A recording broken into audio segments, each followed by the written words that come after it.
Are we on? We are on. We're live. We're here.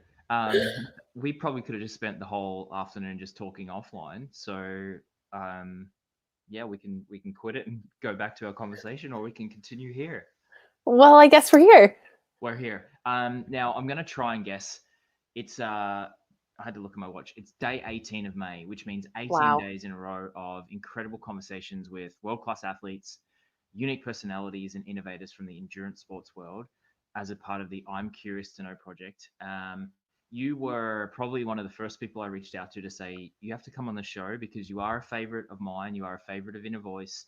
And I love to have these conversations with you. So, welcome to the show.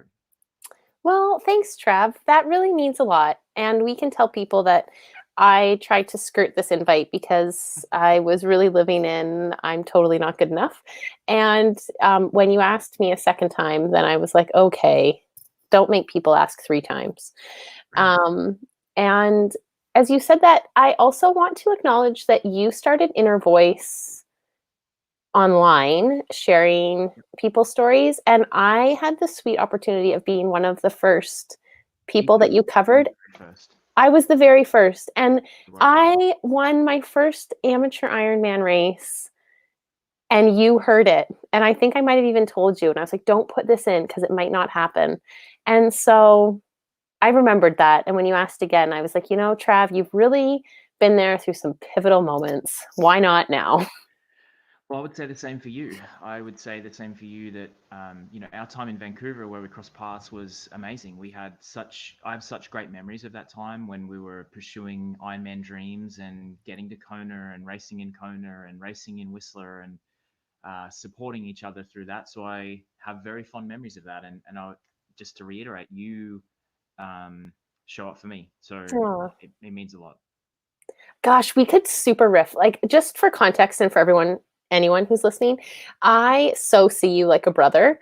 And you, like, we had like sibling shit face, like cat face.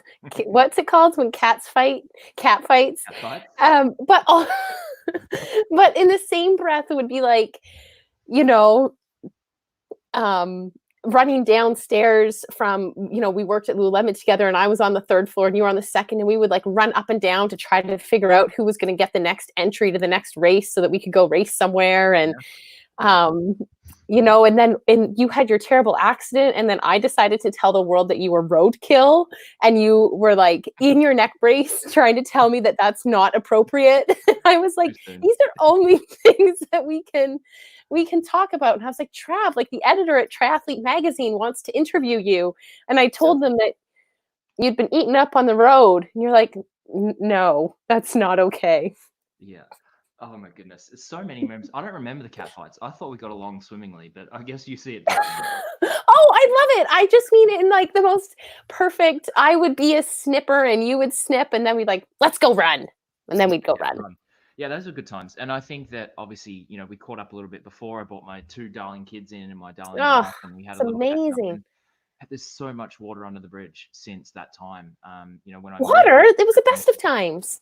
it was, and a good way. So 7 years ago, I moved April 1st, 2013, moved to Vancouver. So Are you like, how serious? crazy has it been since then? So, Wow. um, Okay. now today I really want to talk about some things that we haven't talked about. We've done Thank your voice show. gosh. You've been on the show before. We talked a lot about your life as a professional triathlete, and we've talked about your racing and things like that. So I think today we can really cover some things that we haven't been around Great. before. The first one that I do want to cover is motivation. You're a Mm, big chaser of start lines. You're someone mm. who always has the next goal, the next race firmly in the field of view. Given what we're all going through, and there's no races and there's nothing happening, there's other things going on in your life. Tell me about motivation. Tell me about how you're keeping yourself going and motivated to move, and what are you chasing? Well, so first of all, I committed to being 100% honest on this and was like, Trav can ask me almost anything and I will be 100% transparent. And I say that because one version of Steph that loves to chase start lines would love to tell you how I'm like out chasing Strava QOMs or like doing all of these, wonderful challenges. And the truth is that hasn't been my experience. And I've really been sitting in this place of like, what do I need right now today to either function or be hopefully the best version of me, and almost in a day-to-day approach. I don't have a training plan. I'm not racing. Obviously, none of us are racing. And to be honest, I haven't really had the motivation to go and create these like epic challenges or really big things. It's felt like COVID hit and my world became a bit of a snow globe, in every aspect of my world. And, I feel guilty that I'm not a parent that has, those stresses, because I look and I'm like, I have it so easy. I'm not homeschooling kids or taking care of kids that can't be in daycare. And then on the other side, I really envy the athletes that are, taking this time to be phenomenal. And I don't feel like I'm one of them. And so what I've come to recognize is that I've leveraged motivation in an external factor, be it a start line. And if I'm really honest, one of the realizations I've had is that I've used a start line as a scapegoat and in many respects as distraction from other things in my life that I needed to deal with. And now all of a sudden, I don't say I have to go on a bike ride because it's part of this training plan. It's like, you don't have to do anything, but I really want to. And I would choose to spend my Saturday morning no other way. And then with that comes other conversations of, how you spend your life. So I don't think I'm one to talk about motivation. I'm really in a place of like, what is the most honest and truest way that you want to spend your life? And how do you do that one day at a time versus this 12-week plan that a coach has given you, and therefore you have to do it? Yeah. Well, I appreciate you being honest, because I think that for so many people, and I've been guilty of this, your identity is wrapped around yourself as an athlete and the value you bring to results as an athlete and the next start line you're chasing and the goals you have. And there's so much good that is driven from goals, the process of getting ready for goals, accountability, the virtues that we all enjoy around being an endurance athlete and committing to a plan. But when it becomes so much attached to your identity, I think that's when it becomes problematic. And it sounds to me like that has been a realization for you, that it's okay for you to be Steph Corker, and you need to do some work on like, what does that actually mean, Mm-hmm. as opposed to, being Steph Corker, the athlete. Mm. Yeah, I mean, I think undeniably I'll identify as an athlete probably for a long time. And there's a lot of things that I'd really love to do still. And yet COVID has definitely, like the reality is that calling yourself an Ironman athlete is tied to a corporation, and their bottom line and their desire has nothing to do with your dreams as an athlete. And I think it's important that we make the distinction of like, I can be a triathlete whether I do an Ironman branded race ever again or not. Because I mean, maybe I'm wrong, but setting correctly, like they aren't out to support your dreams. They're out to make money and do so in whatever way is possible. And without trashing Ironman, I will tell you that I'm not super impressed by the way they've gone about handling COVID. And I think a lot, COVID highlights who we are. And when times are tough, how do people respond? So, Yeah. Yeah, I think it's fair. I'm not in the business of bashing Ironman either. I feel no. like there's been some missteps for quite a few years now. And I think that, to kind of add color to your comment, I think they are a facilitator of dreams. I think they're the ability for people to change their lives for the better because Totally. of those experiences, Yes. is probably unrivaled. Yeah. But there is more to it, where Mhm. they're not in it for you as an individual. This is a No. business. They're there to Yeah. make money, and their Totally. recent acquisition or sale has proven that it's all about dollar bills, y'all. Yo. Yeah. Um, But here's the thing that I want that. So it's like I probably haven't missed a day of training since COVID happened, and have pace times been different or have things been different? Totally. And so, it took me looking back on my training log to be like, oh, I'm not not committed. I'm still inspired. It's still how I choose to spend my days. It's just not attached to an external goal. And so one thing that's rung really true for me is, if you don't have a start line, what would you do? And what I've come to realize is, without a start line, there's not much that I wouldn't want to be doing. And I think that feels really cool. And it's like, so do more of that. And granted, like, one thing it might say is that I might not want to swim a lot right now. And the ability to not be able to swim has kind of been okay. So, yeah. It's interesting you have that thought, because I've said this for a long time, that your ability as an athlete has a lot to do with your mindset. Like, if you tell yourself you're an athlete and you're working towards something, or not, or you're just, you're getting out and doing what you feel like when you feel like. And this is probably my experience as a dad. Like, we've got 2 kids now, and athletics and like races have really taken a backseat for me because of business and life and wanting to put time into my family. But there's been these glimmers of hope where I do consider myself an athlete. And even if I haven't trained that day, the way that I approach the day is better. I want to eat better. I want to sleep better. I want to put down the bottle of wine, or like those things. Like, it's just this mindset so I think that's what you're describing. No matter whether you have a start line or not, if you still consider yourself an athlete and you look back in your training log and see that you're still moving and working, then you're an athlete. Honestly, call yourself whatever you want. Do whatever you want. Like, the end of the day, be healthy. I think that's what COVID has taught me. Like, take vitamin D or get out into sunshine, because beyond our health, like, what do we have? If we don't have our health, we don't have much. And yeah.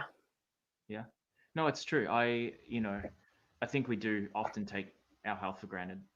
Totally. And in that experience, you talked about the accident. We've talked about other things that have happened where, it's a reminder that, like, health is the most important thing. And I think this has been whilst we're all aware of COVID and we're all living it, it also feels a little bit separate. You read the news stories and you see what's happening in hotspots around, particularly where we are. But it still feels very distant. But I think it's a good chance to reset and recognize what's important. Absolutely. Tell me about business. Now, obviously, your business is reliant on business doing well at the end of the day. So you're in the business of recruiting and inspiring and training incredible leaders to move on to their next role, or to create better environments in their business. Tell me about how COVID has impacted your business. Well, hugely. I mean, like, it impacted the business in the first 72 hours when things got shut down, because all of a sudden people were either laid off or not hiring really, really quickly. Most of our work is in the intersection of retail and tech. And so while there might be a bit of an explosion in the tech space because people can work from home, obviously retail was impacted really differently. So that feels real. And we did have business that sort of kept rolling for a period of time in COVID. So it wasn't that we were in denial, but it was like, oh, there's business. Like, let's keep going. And then things started to, undeniably quiet down. And then it no longer became like, what week are we in COVID, but what is the recovery or rebound period? And that, instead of being weeks, started to become months. And now it's, 1 to 2 years. And is this a recession? And is this a depression? And what's next? And on a global, excuse me, in BC, so I'm on the west coast of Canada, in BC, that things are opening up a little bit, but it doesn't really feel like that in the US. And it also feels like things might be opening up, but they are opening up in a way that this is a new normal. And what does that mean? And therefore, we're in the impact of these slow progressions. I will tell you, in the last week or two, what I've become very present to 2 huge facts. One is that, maybe 3. One is that the unemployment rates have not been at this state since the Great Depression, and we have surpassed those. 30 million Americans in the first month lost their job, and 70% of those who have lost their jobs have been women. And I am really passionate about the power of women doing what they want in the world, absolutely. Um, I would love for women to be a part of the working world if they want to be, but that's a really big challenge. So you can't place 30 million people into new jobs overnight. That's a really big deal. And, women, if they have had the children and they're choosing to stay home, you can't knock that. That's a beautiful maternal instinct, or in some cases, it might be a necessity. Yeah. I have been very inspired by the founder of Cotopaxi, Davis Smith. He is really committed to humanity in a way that many organizations are starting to come around to say we need to support the environment. He has come around to say we need to support humans. Hmm. Um, and I was also inspired by Obama's valedictorian address, um, that just speaks to this. If this is a time that is causing us all to just think about humans differently, that's a pretty beautiful thing. So Mm. it's getting me to think less about, I no longer care about how we once did business, but I'm really inspired about how we're going to do business and what it's going to look like going forward. Yeah. And it feels like we're on a bit of a brink of what that next shift might be. Y- It's crazy to think I've been in business for 6 years now, and Wow. maybe it's going to change. Yeah. So, Yeah, I'm hopeful. I think the human spirit will show itself more hmm, than ever over the mhm. next little while. What are some of those like predictions that you can make of what this new normal will be, or what is your gut telling you around the new way of doing business? Well, I think that, and I'm mindful. What I'm going to share definitely comes from a place of privilege and not. And so I think there's tech companies, and there are a lot of companies that are cash positive that will, um, dare I say, benefit from this. And so, Mm. you have the tech companies in California not going back to offices, and everyone can work from home, and that's a privilege, and we need to acknowledge that. And it's a pretty big deal if, if offices are going to shut down. Corporate real estate and corporate leasing is, that's going to be done. And so I think people working from home is going to dramatically shift what is Monday to Friday, 9 to 5. I think the 9 to 5 is going to be dead. I think, like the mohawk, it's going to be like shirt on the top, pajamas on the bottom for a long time. Yeah. A lot of Zoom calls. So like I said, I'm in Vancouver, and TED, the conference is hosted in Vancouver, and they've just canceled April 2021. So Yeah. I think that says like the idea of long-term, like I think we're in this for 12 months at least, that large events and gatherings won't happen any longer. But I don't necessarily see them all coming online. I think Mm. people are like, forget that. Yeah. Um, I think there's still going to be a lot of bread being made. And I think people might start working less and slowing down and spending a lot less money, because that feels real. And Yeah. so I think if that's what we're doing at home, it will impact how companies are spending money as well. Yeah. Amazing insights.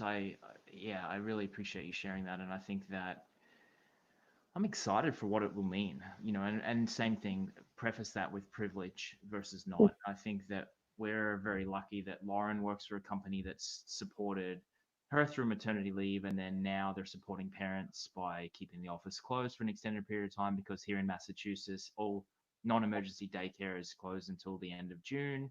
So Mm, they've said, well, we're not expecting anyone to come back before then. So we feel great. very lucky and privileged that that's the case, that we're Yeah. able to do that. And I think it's not, not everyone's has that luxury. Yeah. I'm interested to hear your thoughts around that. The offices not opening again, and Mm, people being more adaptable and open to remote work and working like this, and the amount of Zoom calls that we all take, and the fact that yeah. it's the start of this these live streams. I would have never done this before, but Yeah. now it's like, okay, it's a bit more common practice. I Yeah. want to stay connected. I want to provide something for people to look forward to. So Yeah. new ideas will be born out of this. Yeah. Um, and I'm really interested to hear about the TED piece, because I think not all experiences translate to an online experience. Yeah. You get that. But I Totally. wonder if there is a new set of smaller, curated, really well thought out, mindful experiences that come because of this, because we don't Mm, want to get 20,000 people together, but maybe 30 has a super impact on the world. So I'm Mm. wondering if, what will come of this in that regard. Yeah, I want to acknowledge that I don't feel like an innovator. I am, or maybe I don't feel like the early adopter. I'm not the first to anything, and in many respects, I actually don't also like my favorite version of training has nothing to do with technology. So it's like, yeah, I like Zoom, and like you sent me a link, an email before with like 5 links, and I'm like, how are you doing so much in this call today, Trav? I thought we were just going on Facebook. So I say that with like, there's probably really cool technical things happening that I'm just not aware of, part 1. And part 2 is what I've noticed. Oh man, I wiped out. Do you see my wipeout? I wiped out, and my hand is just so gross. Every time I lift it up, I'm self-conscious right now. Gloves. No gloves. No gloves. Went trail running, bailed. Baby elephant. Yeah. During COVID, I have found that I don't know if it's fight or flight. I don't know if it's innovation or fear. We've tried to replace one for one. We've like, for example, there's no Ironman. We're going to do a virtual race. Yeah. There is no conference. We're going to host it online. And I think I can't wait for that scarcity mindset to die, and for us to think like, what really matters and how do we want to gather? And I think that question has been missed right now. And I give full shout outs to my brother, Matt Corker, who we host a big event in June in Vancouver with about 500 people. It's at Science World. It's called Disrupt HR. We love it. And I immediately went to, we must do this online. And then he was like, but why? And like, are we really accomplishing what we want to accomplish online? And will people get the experience that they want? And so in many respects, I think we have, if we're creating content, so hear me that I think there's powerful content, and when it's purposeful, I hope people will listen and engage and be present. But there's also a pollution aspect. And I'm like, when are we recognizing like digital pollution that just becomes like background noise because we can't be alone with ourselves? And when is that too much? And so I guess when I think about the next frontier, it's not that I have ideas as to what that is, as much as I hope we're not creating digital pollution, and I hope we're being more thoughtful that it doesn't have to be a one-for-one model, because something used to be one way, it might not ever exist again, and that's okay. This is what I was looking for. This is why you're here. Yeah. These amazing insights. I love it. So I really like that, because I think a lot of people are waiting to be told what to do, or they're waiting to see what other people are going to do. And because you guys jumped on Zoom, that means that every meeting is going to be on Zoom. And then because this race was on, we have to do a virtual race to provide. So I totally get your point. And I wonder, like, true innovation happens in a moment in your head, but then it takes a while to roll out. So I'm wondering, like, when are we going to start to see these things come to fruition? How long's a piece of string? Who knows? But the other thought that I have is around culture, and kind of asking yourself why. So why do businesses exist? Like, maybe this is a chance for them to stop and say, okay, what are we wanting to provide? Why are we here? And how can we provide that value to people on a go-forward basis? So maybe it is that opportunity to reset. Well, I'm going to say this, and it's not just through my own lens, though I do feel like it's impacted me personally as well, that I think to what you just said about culture and why does the business exist is actually going to layer deeper to say, why do I exist? Yep. And am I willing to trade a day of my life to commute 2 hours each way, to sit in meetings all day and then answer emails? I mean, to sit in meetings and then answer emails. I felt like at one point in time, I was just like a professional email answerer. Or in Vancouver, I was like a professional coffee drinker, because people just, hey, can we meet for coffee I'm like, you have one question and it'll take 10 minutes, like get on the phone and I'll answer anything. I'm so happy to help, but we don't have to meet for coffee over this. Yeah. And so now you're not commuting anymore. And could your business run differently? And I think once the world has stopped, then you start to think, what have I been distracted being busy by? And what does the business really need to run? And the business doesn't need a $20,000 a month office that you're paying. You could hire someone else or change things. And yeah, so I hope that the impact on business is obviously huge and real, and the impact on our lives is bigger. And so, what are you willing to trade a day in your life for?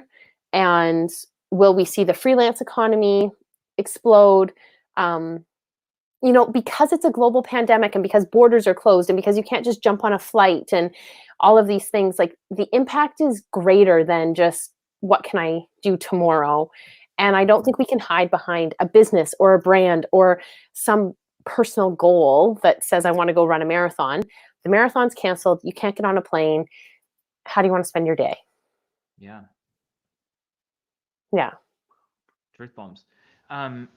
You said it really well. Why do businesses exist? Why do I exist? And I think you talked Yeah. about not spending money. You talked about not buying things. So I think that opens up people for the opportunity to say, why am I always searching for more? And then translating that to business, why is exponential growth the only thing that we measure? Why are those metrics the most important? Perhaps there's other metrics that all of a sudden become the most important personally and professionally as well that we can all lean into. Yeah. I mean, don't hear me say that I'm not obsessed with goals. I think goals are the Google map. But different. You're changing your goals based on the circumstances that you're facing. Totally. Well, I'm going to share this. This is another total Matt Corker. I don't get credit for it. But Matt said that goals are what you put into your Google map of where you want to go. But what Google Map offers are 4 different modes of transportation. And you can take the car or the bus or the bike to get to where you want to go. Or sometimes, a plane or a train. And what I think is important about that is how you get to where you want to go is obviously up for Google. It's up for debate. You have a choice. Where was I going with this? Oh, where I was going is we might know where we want to go. But one thing I learned in business, we had our best quarter ever. I was so proud. I was so thrilled. And I sat down with Matt to look at our numbers, and we had not hit our goals at all. But it was the best quarter we'd ever had. I was so proud. I was stoked. I looked back and thought I had done all these things. I ticked these boxes. And I was like, right. So we had a goal and I knew where I wanted to go and I missed it. And therefore I can't celebrate because the quarters failed. And that really hit me. And from that moment on, I was like, am I doing the best I can every day toward this goal?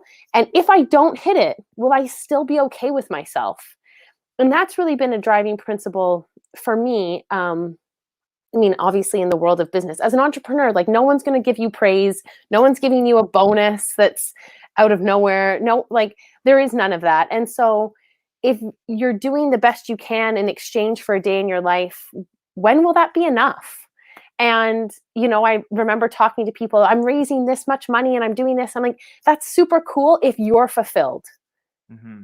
And I just want to know, like, if you have no one to tell and there isn't a headline, like, are you still fulfilled? And, I set the goal. I failed at the goal. I was still so stoked, but yet I'd failed my own self. So I was going to let it all go away. I'm like, no, I've missed the point there. So I think there's how did you reconcile that? Like, and this is one specific thing, but I think there's a broader topic or thought that we can consider here, that so many people set a goal that may be unrealistic or it's a stretch or they may not get there, but the process of getting there is really the win and the celebration. But so many people are wrapped up in the fact that they didn't achieve the goal, so therefore they're a failure or they didn't succeed, or like, and I know that's not what you're saying, but I think there's a distinction there of like, what can we learn from the process? From your Google Map analogy, what can we learn from jumping on our bike and getting there, or taking the long way in the car that we don't get from having to achieve the destination? Well, and I think this is what comes up for me in the Google analogy is I'm like, oh, okay, so I thought I was going to get there in the time that the car took, but I'm on the bike path and I'm not there yet, but I'm still moving forward. And so a big piece for me was like, I'm just on a different route and I'm on my way. And don't hear me say, like, I can accept failure. I can accept, like, you didn't do it. Like, if it's black and white, you didn't do it. I'm like, I get that.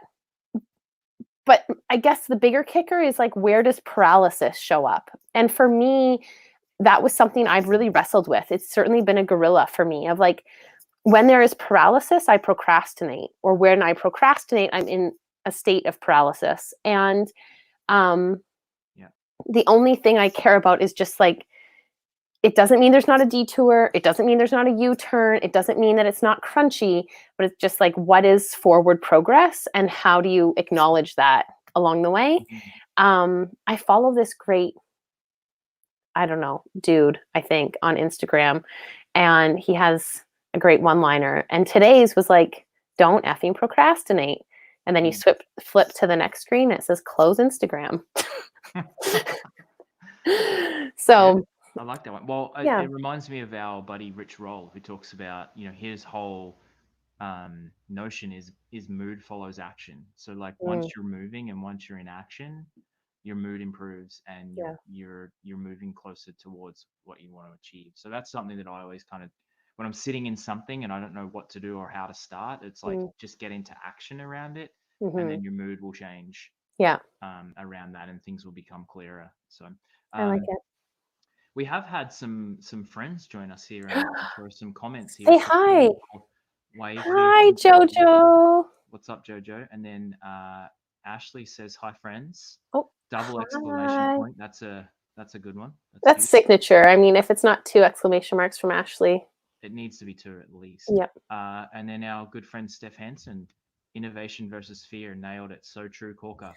Steph, why you should still be sleeping. It's still early there. Go back to bed. Um, she's probably got her third or fourth coffee. I don't know if you caught the conversation with Steph. She's amazing. I'm so Amazing. glad that we had that chance to connect, and yeah, got a lot of love for her. Yeah. I mean, it's all in the name. Yeah, right. Spelled differently. And Nick Tickner's mum's here too. Hi, Ruby. Oh, Ruby. You never need to qualify that you're Nick Tickner's mom. We all know who Ruby Tickner is. And There's then only one of you. there's only one, and the special Australian spelling there too of mum. Right. British. Appropriate. We've covered a lot of ground here so far. I want to talk a little bit more about some adventures. You talked about your trail running. You talked about tripping over like a baby elephant. But I've seen that you've been exploring on your bike. Mm. We have the privilege of both having some amazing wheels to ride around on. Um, Tell me about your adventures. Tell me about how you're filling your cup with adventure life. Oh, Trav, this would like take us back to the days of Trav, how do you get a sponsor? And what shoes do you actually want to run in? Now we talk about bikes. Um, all right, bikes aside, or no, not bikes aside. I really like riding. I really like riding bikes. Okay, I said I'd be honest. I'm going to be really honest. I am not technically advanced at all, and I have the new Cervelo, the P3X, and it's like a rocket ship. And I am like, if I take this on the road, I don't even know how to take my wheel out to change a flat. And so some of it feels like over my head right now. And I'm like, when did I become so dumb that I can't like, fix my own flat tire? And that aspect of like the technology, the advancements in bikes is Yeah. is crazy to me. Um, so I haven't been riding it. That's the truth.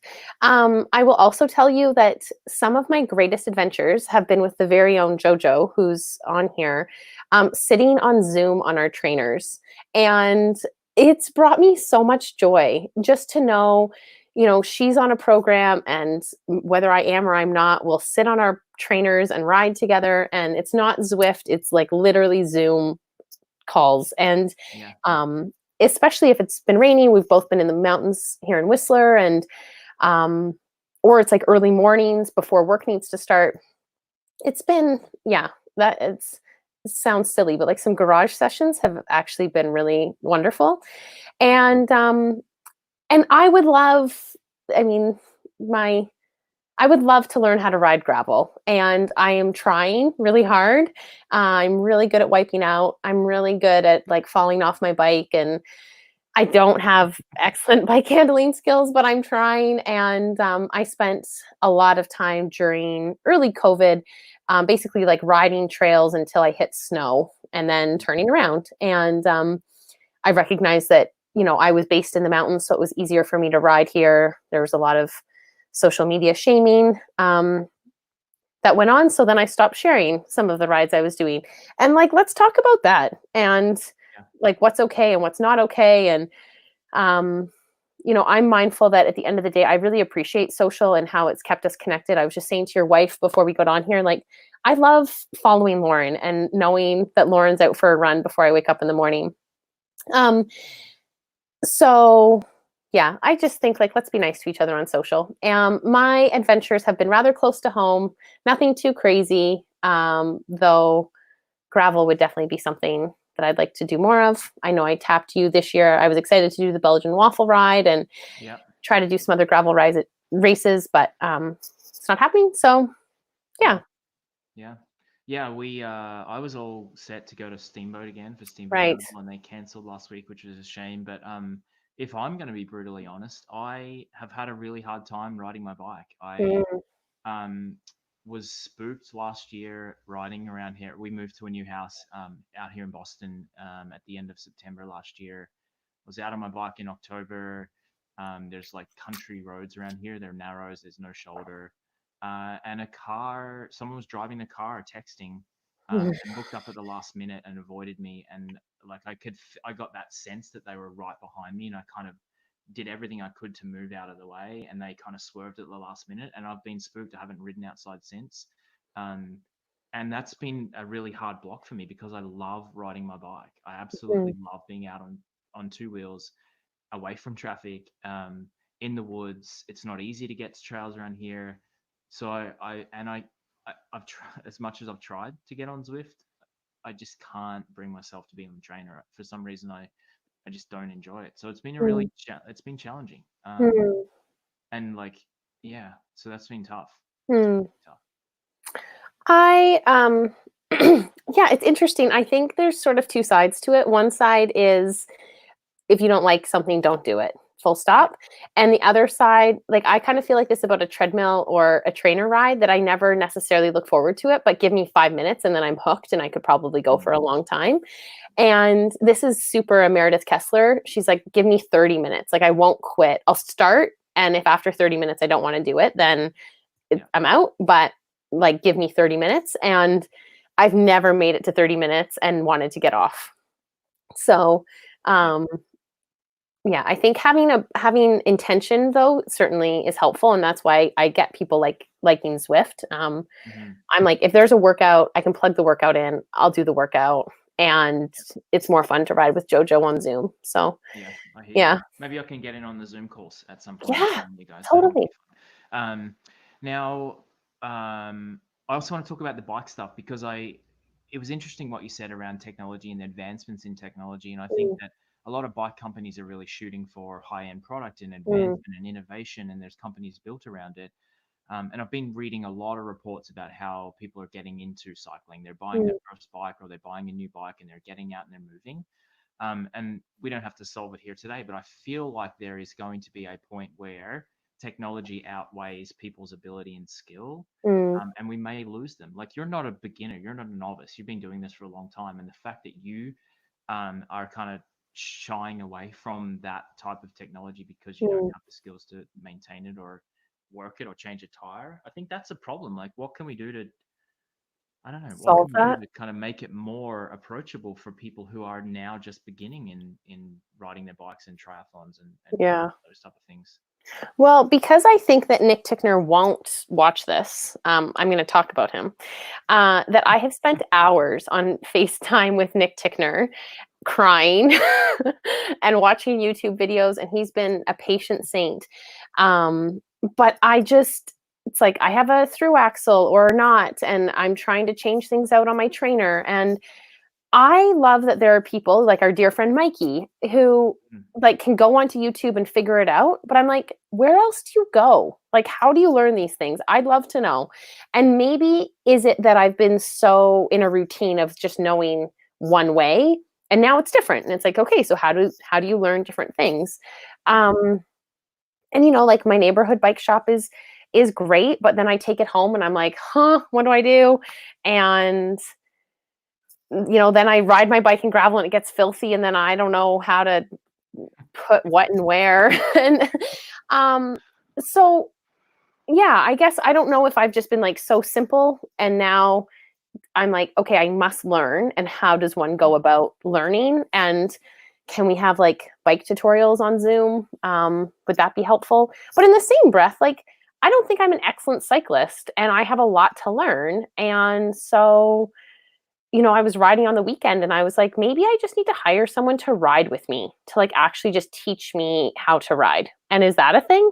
Um, Could but then be. I'm like, is this how I'm like, how do you learn? And Yeah. you hear of so many stories, and this might be like my pride and joy. You hear of so many stories of so many people that are just so great. They just get on a bike and they're awesome and they know how to do all these things. And one time I was in a group ride and someone was like, you don't pass on this side because the wind is blowing from that side. And I was like, huh? I didn't even know it was windy. I didn't know what side I was supposed to be on. And I was like, who's going to be honest enough to tell you? Like, I can't be the only person in the world that thinks this, but like, Yeah. there's just so many things I don't know. And I'm so okay to admit that I don't know. And I am also like, so where do I go learn? And how do I can, it's like, I don't even know what I don't know. So I don't know what I'm looking to learn. Well, I think that comes down to a couple of things, like Wait, and really. let's qualify that like training and riding for Ironman, it's like sit on your bike and ride 180 kilometers as fast as you can. Don't forget to eat and drink and get off your bike and be able to run. Like more or less, that Yeah, is easy. like ride by yourself. Don't ride near anyone. Yeah. Stay arrow in the wind. Go. That's what I've done. I've done it lots of times over. And now I'm learning like a different dynamic, which is cool. But also, like cyclists that are really good think I'm a Dumbo. Well, And that's the problem. That's exactly what I was going to say. I think there is there's a learning curve to anything new, anything you're trying. It's mhm, going to take some time to get better at. But I think the trouble is there's this um, idealistic view within road cycling, within running, somewhat within totally. triathlon, that if you're new, or there's no respect in being able to teach someone and pull someone aside and say, hey, this is how this happens, or this is what Mhm, you should look out for. And that people are intimidated because I feel like people don't take totally. the time. And this is very there's definitely people like Generous. Ticknor who would be, Yeah, general. who would be able to help and are willing and be patient. But I think that's a big thing of kindness is like if you see someone who's new and you know better, take them aside and carefully share the knowledge Mhm, and be friendly. yeah. And I say this with like, I feel like I have excellent teachers and so many wonderful people in my life who like to ride bikes as well. And I'm really, really grateful for that. And I'm just mindful of, one thing coming on, I was like, oh man, if like, I can't help it. If the tables were turned, like, what I'm really curious to know is when was the first time you did something for the first time and how did it go? And what I'm really curious to know is like, how do you make friends as an adult? And I joke that like if you don't have a dog or kids, like you're probably not making friends.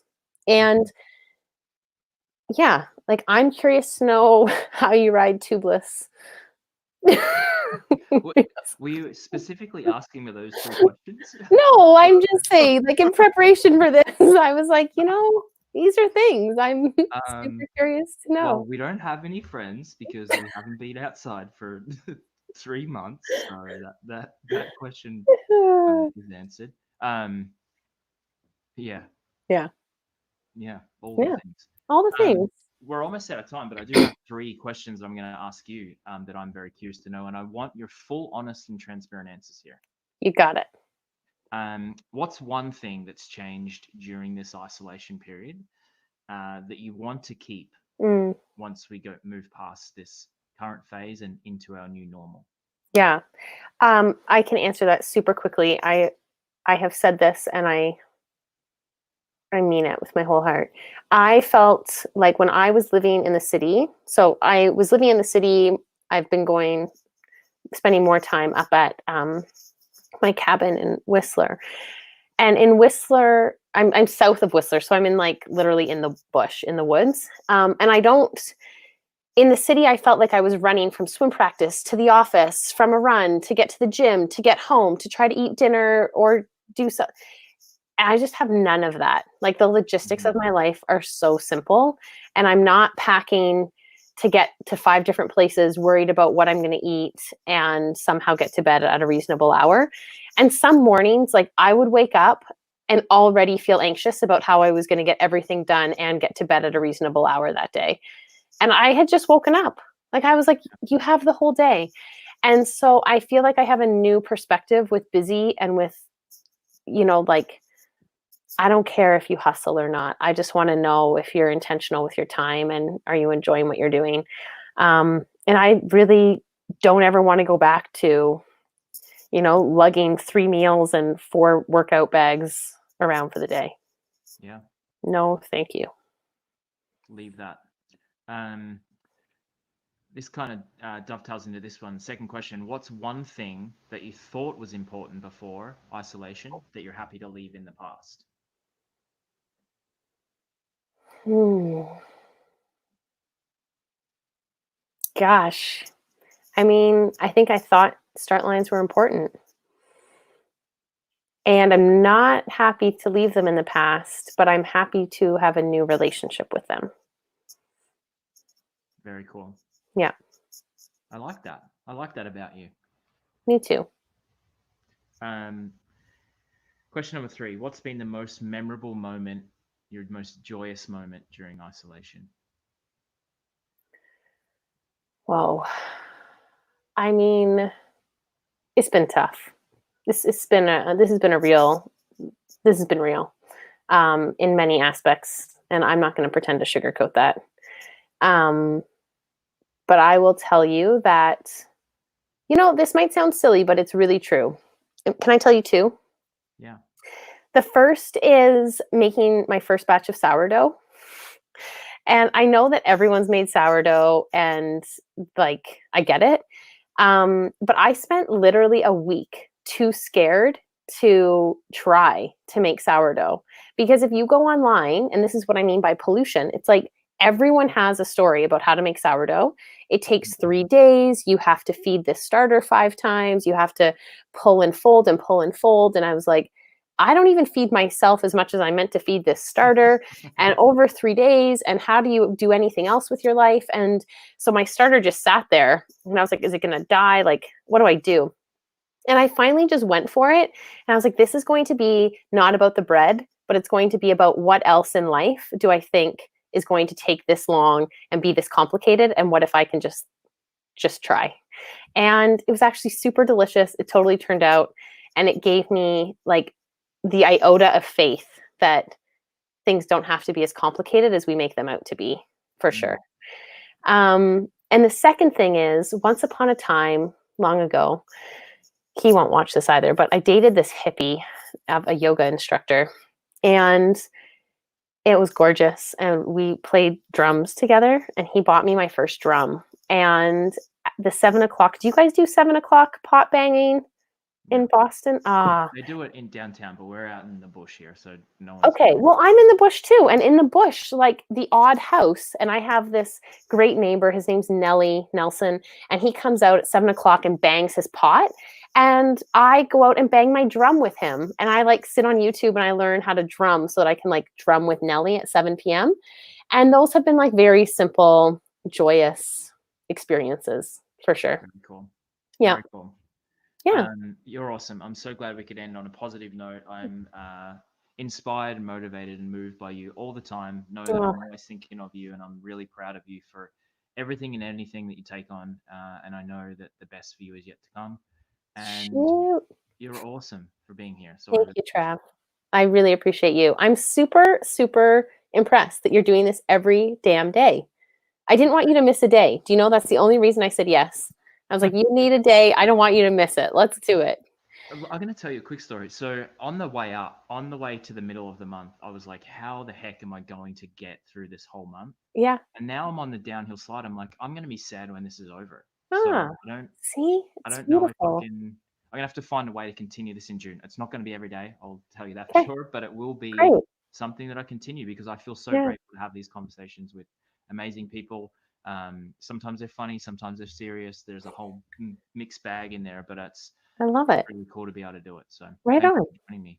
You're awesome. Nice. Okay, send my love to your fam. Will do. All the best. Thanks, Trev. Bye. Bye.